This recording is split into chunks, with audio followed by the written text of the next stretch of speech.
Hi everyone.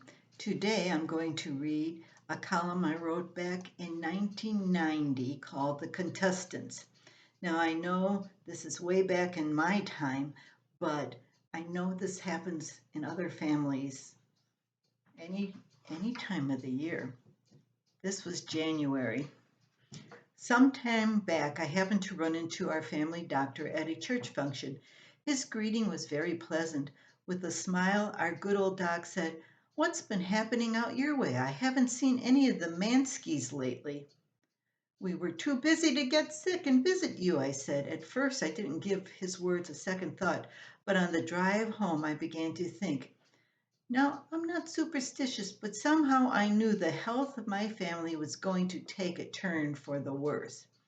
I was the first to fall victim to the flu with an ache that ran from the toenail of my big right toe through every inch of my body up to the ends of my hair. When I recovered, Rob fell prey to a mysterious infection that gave him some of the same flu symptoms, plus a fever that he couldn't shake and swollen glands. He gave us quite a scare. After the doctor drained an almost unnoticeable sore on Rob's hand, and he downed 3 weeks of good old Doc's prescriptions, Rob's condition finally improved. At about 3:45 a.m., a days after Rob's last visit to the doctor, there was a rap on our bedroom door. As I stumbled through the darkness, I asked, "Who's sick now?" All parents know that a middle of the night knock means more sickness. Russell started his bout with the flu by losing last night's pizza halfway down the stairs. A day and a half after Russell returned to school, Becky was the Manske in with bathroom priority. With so many invalids confined inside our house, our collection of family games came in good use.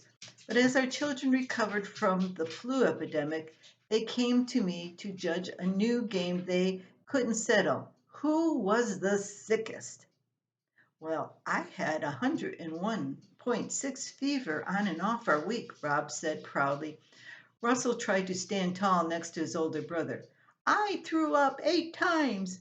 Becky, who wasn't quite over her illness, clutched her fresh box of tissues and said, "I'm on my second box of Kleenex." Well, I had to go and have the doctor cut the infection out of my hand. Rob held up his right hand to remind the other contestants. "That's nothing," Russell jutted out his chin. "You didn't even get stitches, so that doesn't count. I was the sickest." "No, you weren't. I was." Rob looked down at his brother, then over at me. "Tell him, Mom. Tell him that I was the sickest." "Why don't you three go do your makeup homework and leave me alone?" It was at that moment that I heard Rachel in the bathroom losing her lunch. Is my husband next? I hope not. He can be such a pain when he's sick. The doctor's little comment just about wiped out our entire family. From now on, I'm going to avoid chatting with the man at social events. Maybe then we can refrain from overusing his services. Yes, when flu or some kind of virus goes through a family, it eventually hits everyone. And that was one terrible January for our family. Well, until next time, that's it from Sunnybook Farm.